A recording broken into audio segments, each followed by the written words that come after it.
A história diz que a Konami, em busca de um game para combater a série Resident Evil, saiu à procura de um bom enredo para concretizar o seu jogo.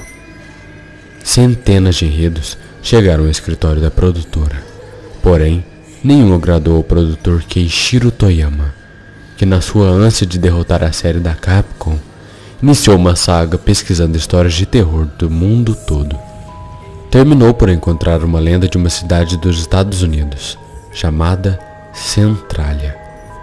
Toyama, instigado, resolveu investigar mais essa história e enviou representantes da Konami dos Estados Unidos visitar as cidades vizinhas da Centralia, com o objetivo de desmembrar essas impressionantes e assustadoras histórias que ocorreram naquele lugar.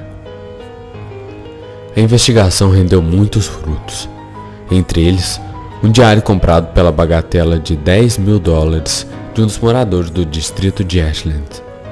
Um comerciante confessou ser o parente do desaparecido morador de Centralia de 1960. O diário era um caderno de capa dura de couro, bastante velho e desgastado, com as letras H. Manson marcadas no canto inferior direito da capa. O diário, segundo um dos membros da equipe de Toyama, relatava histórias terríveis e assustadoras que atormentavam toda a equipe de produção do game, até mesmo os mais incrédulos. Um pouco diferente da protagonizada por Harry no primeiro game, o diário expõe as preocupações de um pai com sua filha menor frente aos acontecimentos sinistros que estavam ocorrendo na cidade. O diário ia de encontro com as lendas locais que a equipe de Konami recolheu junto com os moradores das cidades que rodeiam Centralia. De acordo com o anônimo, ex-membro da Konami, o diário tinha mais de 354 páginas datadas. Mais de 132 delas eram apenas acontecimentos rotineiros que Manson registrava. O diário é continuação de um outro diário ao qual eles não tiveram acesso. Tudo muito tranquilo, até que algo bizarro começa a acontecer na cidade, e então os elementos tão marcantes vistos no game começam a aparecer nas palavras de Manson. O mais assustador talvez seja o escurecimento repentino que ocorria na cidade e o que acontecia a seguir. Manson conta desesperado em uma das páginas que em um certo dia de agosto de 1960, a cidade simplesmente ficou completamente às escuras. 11h45 da manhã. O sol sumiu. Os moradores não sabiam o que havia ocasionado tal fenômeno. Manson era uma pessoa muito religiosa e temeu o pior. Percebe-se que em seu relato que o mesmo pensava que se tratava do fim dos tempos. Agarrou sua filha e correu para dentro de casa, permanecendo quase todo dia e noite dentro de um pequeno santuário construído em uma das salas de sua casa. De lá, disse que ouviu gritos o tempo todo e um grande temor pela sua vida de sua filha ele tinha. Quando a luz do sol surgiu novamente, Manson narra que saiu às ruas para verificar o que ocorrera. Enfim, descobriu que muitas pessoas, entre eles vizinhos e parentes, simplesmente desapareceram. As autoridades locais tentaram abafar o caso, apesar da insistência de populares querendo explicações lógicas para o evento.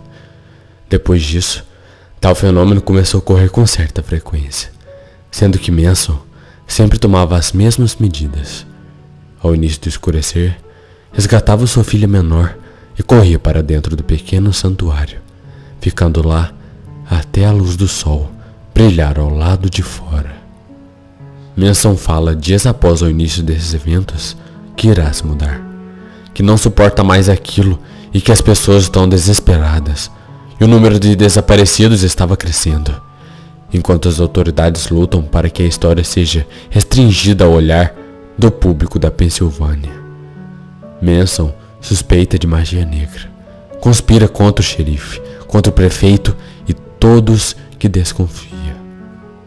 Uma das partes mais assustadoras do diário, a penúltima página, é o relato de Manson sobre algo incomum que ocorreu durante a repetição do evento sombrio. Quando começou a escurecer, 21 de abril de 1961, por volta das 10h32 da manhã, Manson faz o mesmo procedimento. Corre e pega sua filha que está no quintal de casa nos braços e se esconde no pequeno santuário. Atordoado, Manson diz que rezava quando escutou a voz de seu primo, na porta da sua casa, grunhindo, parecendo um pedido para abri-la.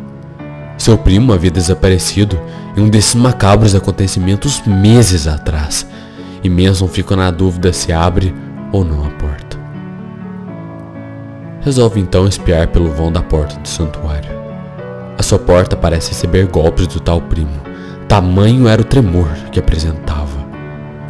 Manson, preocupado, imaginando que não era o seu primo que estava na porta, decide sair do santuário e dar uma espiadinha pela janela da sala. Esse foi o seu erro. No lado de fora estava o seu primo. No entanto, não da forma como conhecia. Ele era uma criatura completamente retorcida. Estava amarrado com uma espécie de metal que perfurava e atravessava diferentes regiões do seu corpo. Totalmente dilacerado, a figura se debatia e golpeava com um tronco a porta de sua casa. E o pior, não estava só. Na rua em frente à sua casa, haviam outras criaturas. Na esquina, corpos empalados queimavam ainda vivos. O cenário apresentado era um inferno versão Centralia. Manson ficou tão assustado que desmaiou de imediato. Acordou com sua filha beliscando seu rosto. Manson escreve sua última página dizendo que está muito doente, que há algo estranho, que não consegue esquecer o que viu e que teme que não consiga salvar sua filha desse fim. E aparentemente não conseguiu, já que Manson e sua filha, nada mais se sabe além da última página do diário. Segundo o autor da acusação anônimo, o diário ainda existe e está sob poder de Toyama. O autor também fala sobre a superstição de Toyama com o diário, que virou uma espécie de amuleto da sorte para o produtor. E essa é a história de Centralia, a verdadeira Silent Hill.